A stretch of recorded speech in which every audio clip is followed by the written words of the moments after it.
Hi, we're back for the third lesson since we started up again.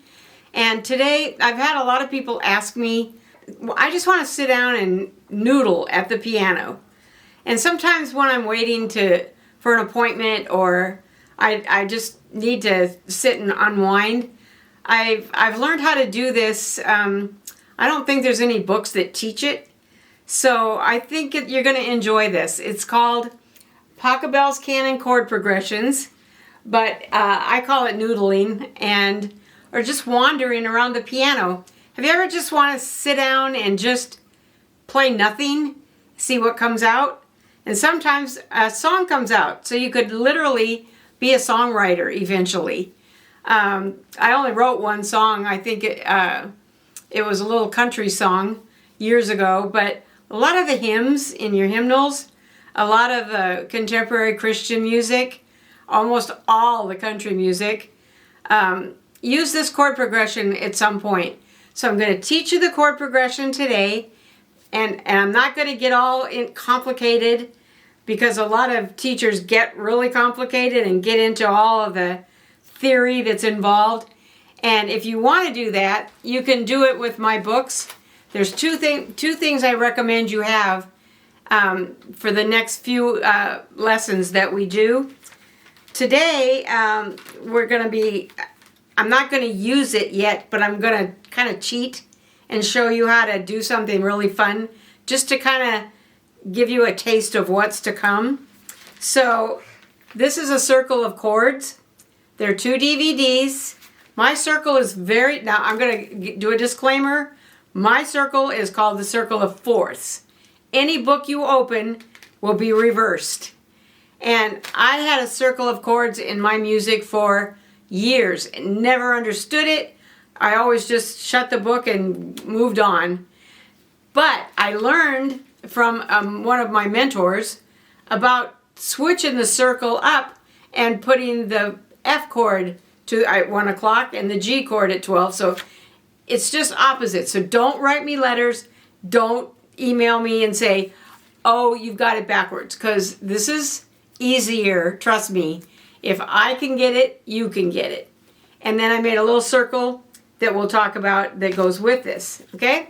So that's the circle of chords. It explains how chords work.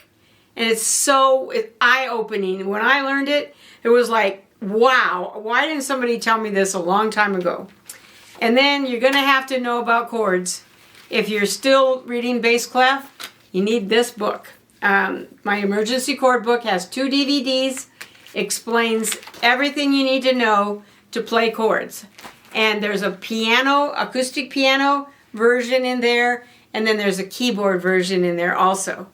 So let's get started. I'm going to show you really quick how to do this, and this little circle of chords we'll use next time that kind of goes along with the DVDs.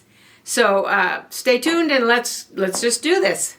Okay, so now we're going to do some wandering around the keyboard. I'm not going into details. All I want you to do is what's on that paper. So you can download it, print it up, and just play the notes that are written there, okay? So you can either play just the chord, or you can break it up individually on the notes. So remember this? That's what this is. And every kid on earth would come into my piano store and pound on the pianos, drove me nuts. So that is actually the chord progression that we're using, okay? So you can play a C chord, a G chord, A minor, E minor, F, C, F, and G. That's it. Sounds kind of clunky though. So you can roll it. G chord, A minor, E minor, F chord, C, F, G. Can you hear Pachelbel's Canon just from the chords? All right. Today's lesson, though, I want you to use this part, okay? So on the left side is the notes in the chord, but they're kind of scrambled. So what's going to happen is, watch, you're just going to walk, your little finger's going to go C, B, A, G, F, E, F, G. So that's what you're going to hear. Just straight down and back up one. Okay? So watch my hand. I'm going to play C, G, and B, G, A, G, F, E, F, G.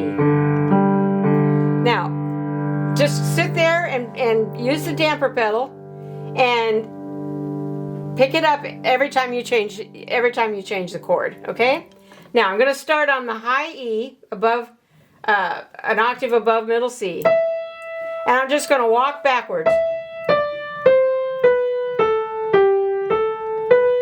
Okay, put it together.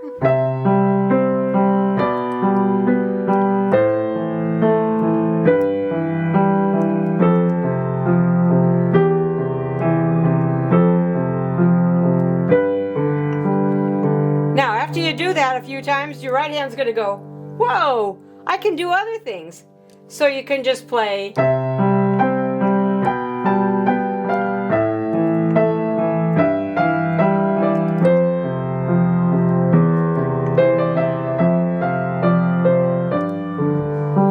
And while you're walking around and noodling, you'll start to hear other songs. Like, let's see.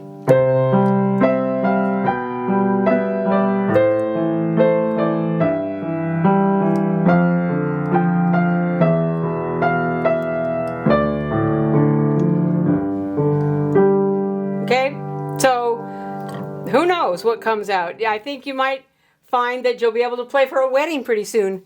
Everybody uses Paco Bell's canon. My students call it Taco Bell's canon, but we'll just keep it more classic.